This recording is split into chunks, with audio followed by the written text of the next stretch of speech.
La prochaine catégorie de jeux est la catégorie des jeux militants. Le but de ces serious games est de diffuser un message subjectif et militant aux masses sous forme de jeu. Commençons tout d'abord par Opération Pédopriste.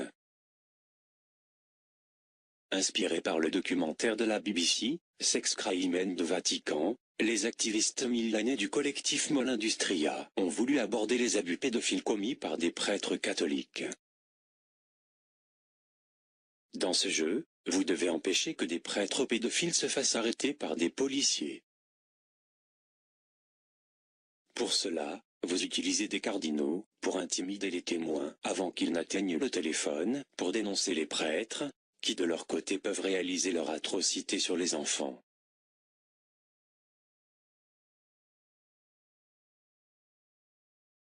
Si jamais votre prêtre est en danger, vous avez toujours la possibilité de réaliser une extraction dans l'urgence grâce à un hélicoptère.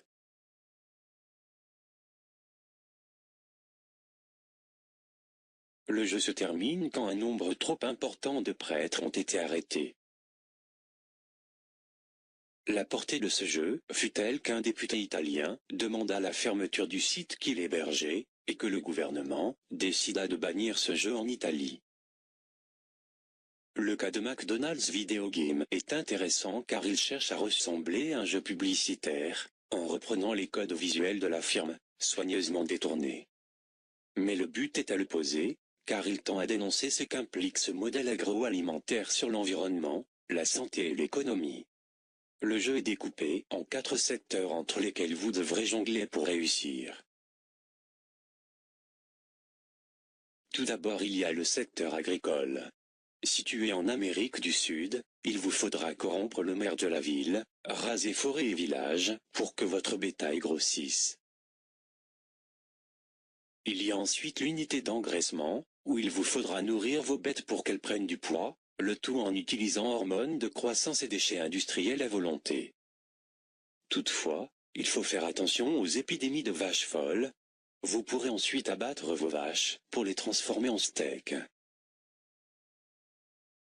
Vient ensuite le restaurant, où vous serez en charge de nourrir les masses à la chaîne, pour faire entrer l'argent dans les caisses. Si vos employés ne font pas l'affaire, le manager vous le signalera et il ne faudra pas hésiter une seule seconde avant de les renvoyer. Enfin, vous aurez la possibilité de jouer avec le siège social de McDonald's. Tout d'abord avec le service marketing, composé de jeunes drogués. Ensuite avec les représentants du personnel, qui eux doivent faire face aux détracteurs de l'enseigne, pendant que le comité de direction garde un œil sur le chiffre d'affaires. Comme vous pouvez le constater, les messages de ces deux jeux sont assez virulents envers leur cible.